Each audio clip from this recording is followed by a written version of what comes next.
आज लीला के चारों बेटे शादी करके अपनी अपनी दुल्हनों को अपने घर लेकर आते हैं। लेकिन अब क्या होगा जब चारों बहुओं को ये पता चलेगा कि उन चारों का बस एक कमरे का ही ससुराल है, और कैसे वो इस भयंकर गर्मी में अपनी जिंदगी की शुरुआत करेंगे।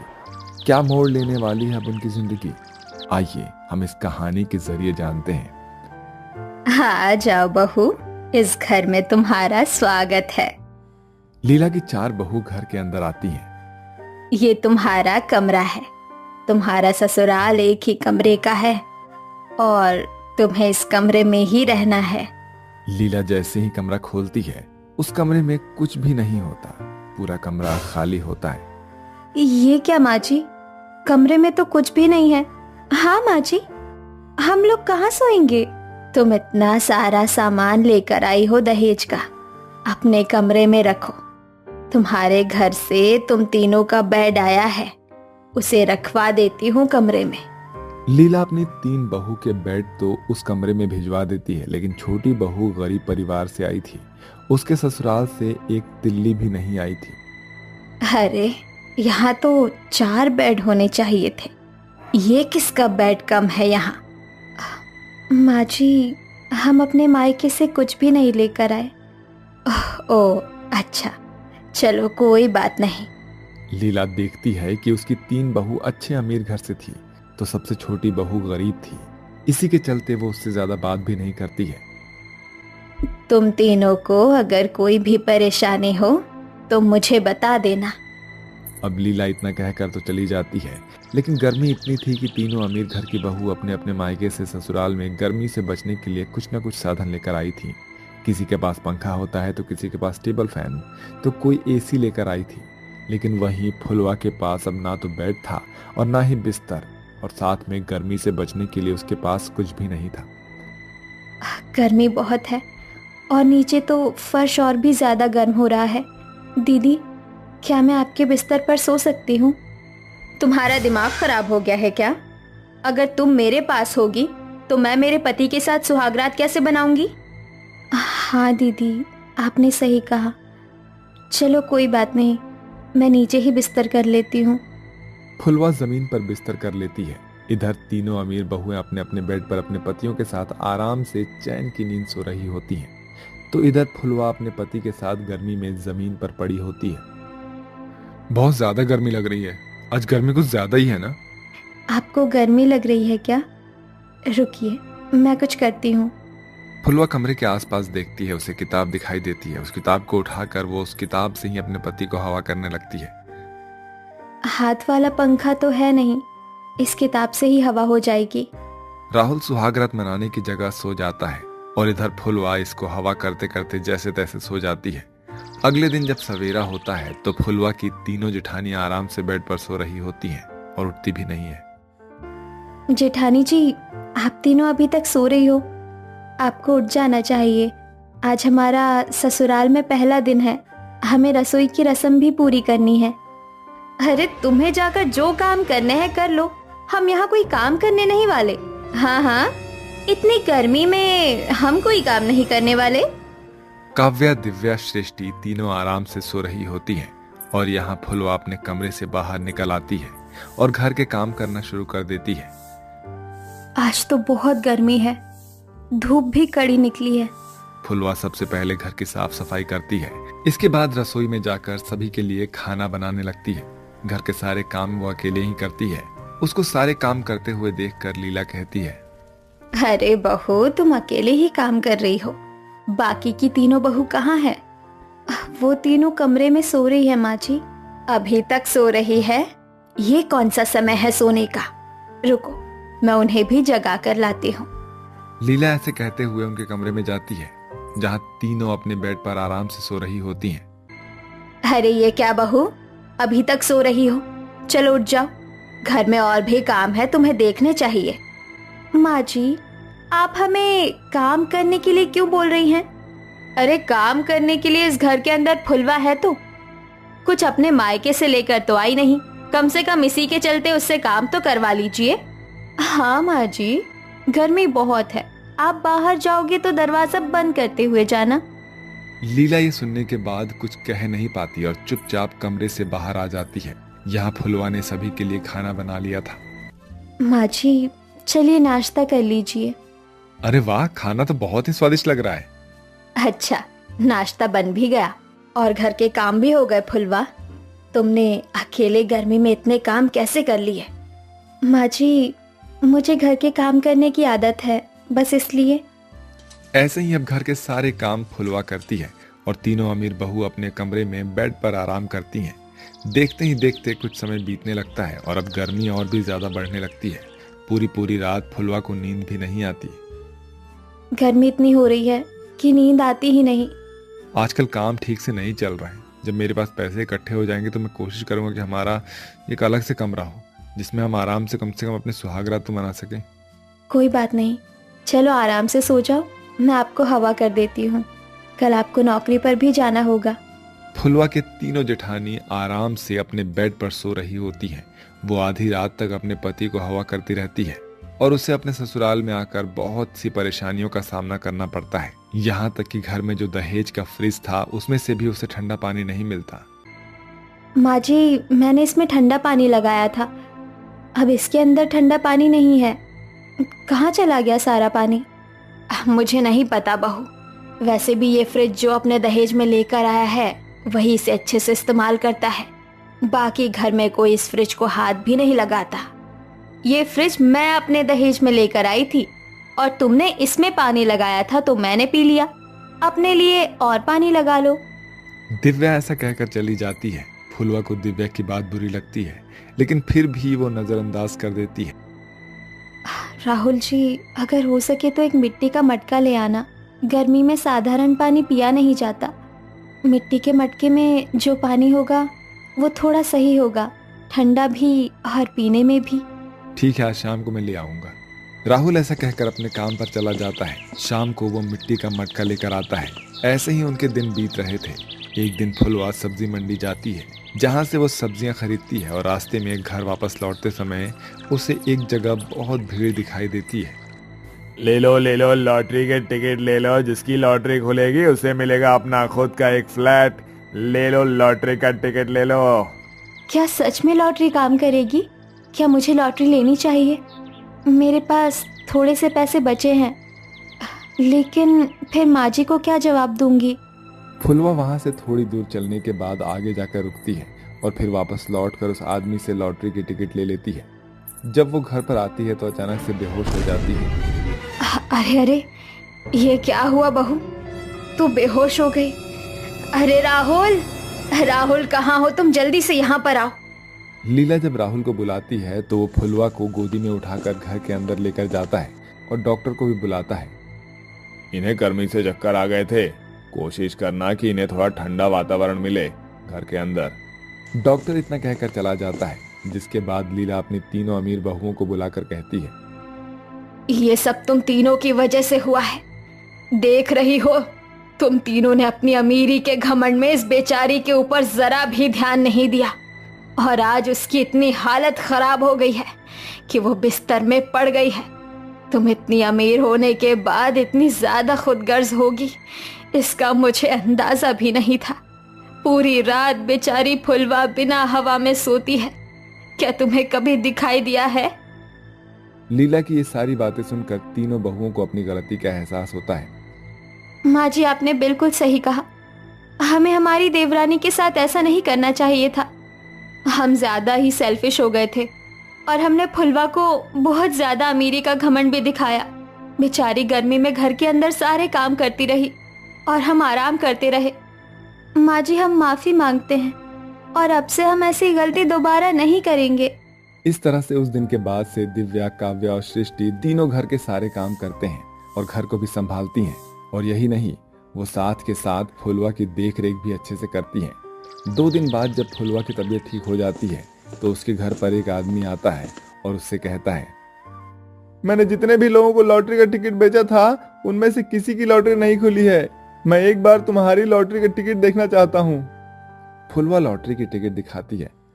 अब मुबारक हो, तुम्हारी लॉटरी खुल गई है और तुम्हें एक बहुत बड़ा फ्लैट मिला हुआ है जिसमें बहुत सारे कमरे भी होंगे और साथ ही साथ हर कमरे में एसी लगा होगा। तुम तो बहुत किस्मत वाली हो।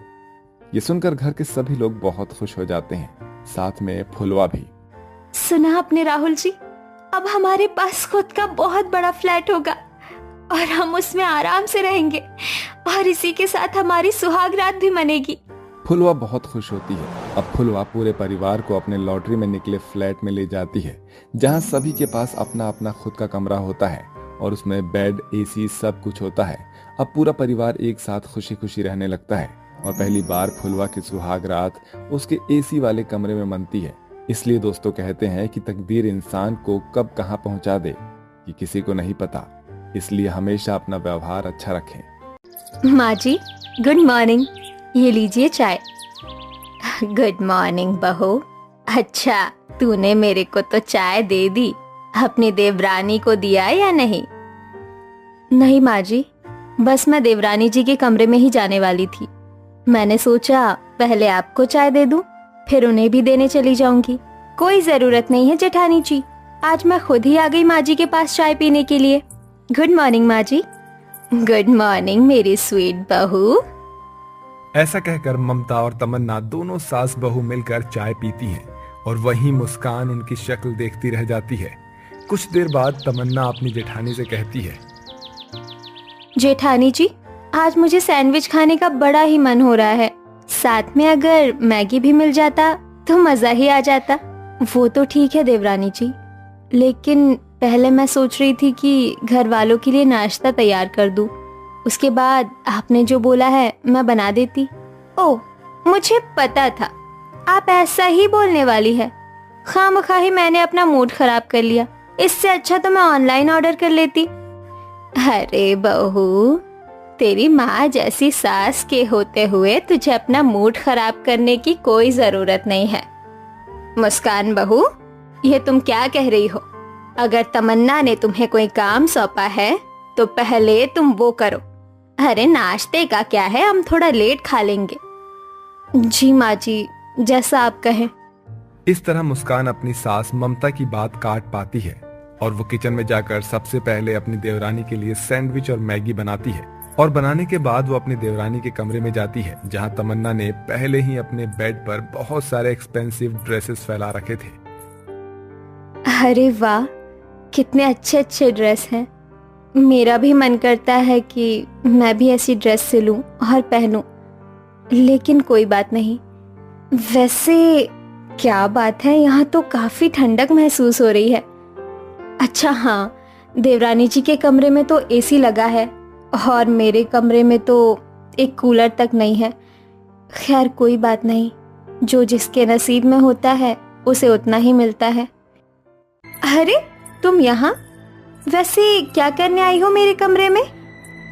वो आपने सैंडविच और मैगी बनाने को कहा था ना, मैं बस वही लेकर आई हूँ। अरे जब तुम लेकर आ ही गई हो तो फिर किस चीज का मुहूर्त देख रही हो? इसे क्या तुम मेरे सर पर रखने वाली हो जो तुम इसका इंतजार कर रही हो? अरे साइड में रखकर जाओ यहाँ से। जी। ऐसा कहकर मुस्कान अपना मुंह लटकाकर रोते हुए अपने कमरे में चली जाती है। वो किसी को अपने दिल की बात नहीं बताती, लेकिन रोते हुए उसका पति हर्ष उसे देख लेता है। क्या हुआ मुस्कान, तुम रो क्यों रही हो? किसी ने तुम्हें फिर से कुछ कहा क्या? नहीं तो किसी ने कुछ नहीं कहा, मैं रो थोड़ी रही हूँ, मेरी आंखों में कुछ चला गया है। मैं समझता हूँ मुस्कान कि तुम किस दौर से गुजर रही हो, लेकिन अब मैं क्या करूँ? मैं इतना ज्यादा नहीं कमाता कि अपने छोटे भाई से मुकाबला कर सकूं। इसी वजह से तुम्हें घर में दब कर रहना पड़ रहा है। नहीं नहीं, ऐसी कोई बात नहीं है। और रही बात दबने की, तो परिवार में कैसा दबना और कैसा सुनना, छोटी मोटी नोकझोंक तो अक्सर होती रहती है। सच में मैं तुम्हें पाकर बहुत धन्य हो गया हूँ। वैसे कल तुम कुछ कह रही थी क्या? वो दरअसल बात कुछ ये है कि हर्षी, मैं अपने लिए एक ड्रेस सिलना चाहती हूँ, क्योंकि माँ जी की एनिवर्सरी आने वाली है, तो मेरे पास पहनने के लिए कोई खास ड्रेस नहीं है। इसलिए मैंने सोचा कि मैं खुद से ही कोई ड्रेस बना लूँ। अरे वाह, हाँ वैसे तुम बना सकती हो, तुम्हें तो अच्छे से सिलाई भी आती है ना। बाकी किसी चीज में मेरी मदद चाहिए तो मुझे बता देना। जी बिल्कुल। दरअसल ये कहानी है ममता निवास की, जहां घर की मुखिया ममता है और उसके दो बेटे आलोक और हर्ष हैं। बड़ा बेटा हर्ष कुछ खास नहीं कमाता, जिसके कारण से उसकी शादी एक गरीब लड़की मुस्कान से हो जाती है और वहीं आलोक एक एमएनसी कंपनी का टीम लीडर होता है, जिसके कारण से उसकी शादी एक अमीर घर की लड़की तमन्ना से होती है। तमन्ना काफी अमीर थी, जिस वजह से उसमें घमंड भी कूट कूट कर भरा था। वहीं ममता की एनिवर्सरी कुछ दिन बाद आने वाला होता है, जिस कारण से दोनों ही बहुएं अपने ड्रेस की फिक्र करने लगती हैं। ऐसे ही दिन गुजरते जाते हैं और एक दिन ममता अपने कमरे में अपने आप से कहती है, यार ये क्या हो गया, मुझे शाम को किटी पार्टी में जाना था और ये मेरी ड्रेस चूहे ने कुतर दी है। अब मैं कैसे शाम को पार्टी में जाऊंगी, ऐसे तो मेरी नाक कट जाएगी। अब मैं क्या करूं यार, इतनी जल्दी तो मुझे कोई ड्रेस भी पसंद नहीं आने वाली। अभी ममता इतना अपने आप से कहती ही है कि तभी उसकी दोनों बहुएं उसके कमरे में आ जाती हैं। क्या हुआ माँ जी, आप इतनी परेशान क्यों दिखाई दे रही हैं? ये देख क्या हाल बना दिया है चूहों ने मेरी ड्रेस का, और आज ही मुझे शाम को किटी पार्टी में जाना था। अच्छा ये बात है, आप एक काम कीजिए, आप मेरी ड्रेस पहनकर चली जाइए। नहीं तमन्ना बहू, ऐसा नहीं हो सकता, तुम्हारा और मेरा साइज बहुत अलग है और अब मुझे समझ नहीं आ रहा कि मैं क्या करूं। माँ जी अगर आप गुस्सा ना करे तो मैं एक बात कहूं? हाँ हाँ, अब तू भी अपना मुंह खोल ले, बता क्या कहना चाहती है। माँ जी मैं इस ड्रेस को काफ़ी शानदार और बेहतरीन बना सकती हूँ, अगर आप मुझे एक मौका दे दे तो। तू पागल हो गई है क्या? अब मैं तुझे इस ड्रेस पर कारस्तानी नहीं करने दूंगी। माँ जी कर लेने दीजिए, हम भी देखते हैं क्या ये कारस्तानी करती है। अगर इसने खुद का पोपट ना बना लिया तो आप मुझे कहिएगा। अरे पर माँ जी मुझे आप बस एक मौका दीजिए, मैं सच में इसे ऐसा बना दूंगी कि पूरी किटी पार्टी में सब लोग आपको ही देखेंगे। मैं बहुत ही अच्छी सिलाई और कढ़ाई करती हूँ। मुस्कान के इतना कहने पर ममता उसे एक मौका ये सोच कर दे देती है कि आखिरकार ये कपड़ा तो खराब ही हो गया है।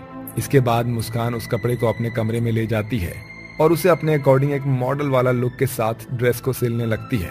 कुछ घंटे की कड़ी मेहनत के बाद वो उस ड्रेस को सिलकर तैयार कर देती है और अपनी सास ममता को दे देती है। ममता भी उस ड्रेस को पहनकर अपनी किटी पार्टी में जाती है, जहां उसकी सहेलियां उसकी बहुत तारीफ करती हैं। वाह यार, ये ड्रेस तो सच में बहुत सुंदर है। हाँ ममता, अगर ऐसी एक और ड्रेस मिले तो तू मेरे लिए जरूर ऑर्डर कर लियो। हाँ हाँ क्यों नहीं, लेकिन मैं तुम्हें बता दूं कि इसे मैंने ऑर्डर नहीं बल्कि बनवाया है। इसे तो मेरी बहू ने बनाया है। सच में यार बहुत खूब। इस तरह ममता की किटी पार्टी में काफी तारीफें होती है। वहीं दूर खड़ी तमन्ना भी ये सारी बातें सुन लेती है। इस मुस्कान ने तो मेरे नाक में दम कर दिया है। इसने तो एक ड्रेस क्या बना दी, लोग इसके कायल हो गए हैं। कोई बात नहीं, माँ जी की एनिवर्सरी 2 दिन बाद आने वाली है। मैं अपने लिए एक ऐसी ड्रेस देखूंगी कि लोग देखते ही रह जाएंगे, और वैसा ही मैं माँ जी को भी गिफ्ट कर दूंगी। इस बार मैं अपनी जेठानी से आगे होकर ही रहूंगी। ऐसा सोचकर तमन्ना अपने आप को सहानुभूति देती है। अब ममता की एनिवर्सरी में बस 2 दिन बचे थे, इसलिए तमन्ना अपने लिए ऑनलाइन एक्सपेंसिव ड्रेसेस देखती है। यार 50,000 की ड्रेस तो काफी चीप लगेगा। हाँ ये वाला बढ़िया है, 90,000 वाला। ये एक मैं अपने लिए और एक माँ जी के लिए ऑर्डर कर देती हूँ। ऐसा कहकर तमन्ना अपने और अपनी सास के लिए 2 ड्रेस ऑर्डर कर लेती है। कुछ समय बाद, तमन्ना बहू, एनिवर्सरी में अब 1 ही दिन बचा है। तुमने अपने लिए ड्रेस ले ली? अगर ना ली हो तो मैं तुम्हें शॉपिंग कराने ले चलूं? नहीं नहीं माँ जी, आपको शॉपिंग कराने की मुझे कोई जरूरत नहीं है। मैंने पहले ही अपने लिए और आपके लिए भी एक बहुत अच्छा और महंगा ड्रेस खरीद लिया है, वो कल तक डिलीवर भी हो जाएगा। ऐसा बोलकर तमन्ना अपनी अमीरी का घमंड अपनी सास को दिखाती है। और मुस्कान बहू तू? वो माँ जी, मैं अपने लिए और आपके लिए भी एक बहुत सुंदर ड्रेस सिल रही हूँ, वो भी अपने हाथों से। देख बहू, कहीं तू मेरी एनिवर्सरी को खराब ना कर दे, कुछ ढंग का पहन लो, नहीं तो लोग तो यही कहेंगे कि एक बहू को मैंने सर पर चढ़ा रखा है और दूसरी को मैंने अपने पैर की धूल समझ रखा है। कहीं तू मेरी नाक मत कटवा दियो। नहीं नहीं माँ जी, ऐसा कुछ नहीं होगा, आप बेफिक्र रहिए। हाँ हाँ देखते हैं। ऐसा कहकर ममता वहां से चली जाती है। अब एनिवर्सरी तो कल ही है, मुझे जल्दी से अपने और माँ जी के लिए ड्रेस को पूरी तरीके से तैयार करना होगा। मुझे और भी खराब कपड़े और पुरानी साड़ियों की जरूरत पड़ेगी। एक काम करती हूँ, सारे कपड़े इकट्ठा करती हूँ। ऐसा कहकर मुस्कान घर के सारे कपड़ों को पहले इकट्ठा करती है और फिर दोबारा से सिलाई करना शुरू करती है। वहीं उसने पहले से ही अपने पति से कुछ सजाने के लिए लहंगे के जड़ी गोट मंगवा रखे थे। सारी चीजें तैयार करने के बाद वो जड़ी गोटन को भी लगा देती है और इस तरह से 2 शानदार लहंगा बनकर तैयार हो जाता है। ऐसे ही अगले दिन एनिवर्सरी में सभी लोग बस मुस्कान को ही देखते रह जाते हैं। अरे वाह मुस्कान बहू, तूने तो सच में कमाल कर दिया। क्या ड्रेस बनाया है इसने। अरे ममता बहन, सच में तेरी बहू तो लाखों में एक है। क्या गजब की कारीगरी पाई है इसने। सच में इसके सामने तो मेरा ये 90,000 का ड्रेस भी फेल है। पूरे पार्टी में बस मुस्कान ही अट्रैक्शन पॉइंट बनी हुई थी। चारों ओर बस मुस्कान की ही बातें चल रही थी। कुछ समय बाद ममता और उसका पति महेश एनिवर्सरी केक कट करने के लिए आते हैं और पार्टी को एंजॉय करते हैं। वहीं सभी अपना अपना गिफ्ट देते हैं, जहां तमन्ना के दिए हुए गिफ्ट से ज्यादा मुस्कान के दिए हुए गिफ्ट को लोग और उसकी सास ज्यादा पसंद करते हैं। ये सब देखकर तमन्ना काफी चिढ़ जाती है और वो पार्टी छोड़कर अपने कमरे में चली जाती है। मुस्कान बहू, क्या तुम मेरे लिए भी ऐसी ड्रेस बना सकती हो। हाँ हाँ चाची, क्यों नहीं। इसे बनाने में तो मैंने बस घर के रद्दी कपड़ों का इस्तेमाल किया है। तो बहू लगे हाथ तो मेरा भी एक ड्रेस बना देना। जितना चाहो मैं उतना पे कर सकती हूँ। इस तरह मुस्कान एनिवर्सरी में पहने हुए अपने ड्रेस से काफी ज्यादा फेमस हो जाती है और अब लोग तरह तरह के जगह से उसके पास ड्रेस बनवाने के लिए आने लगते हैं। इस तरह मुस्कान की किस्मत पूरी तरह से चमक जाती है और वो धीरे धीरे अपनी सफलता की बुलंदी की ऊंचाई छूने लगती है और इस तरह से वो लोग खुशी खुशी रहने लगते हैं।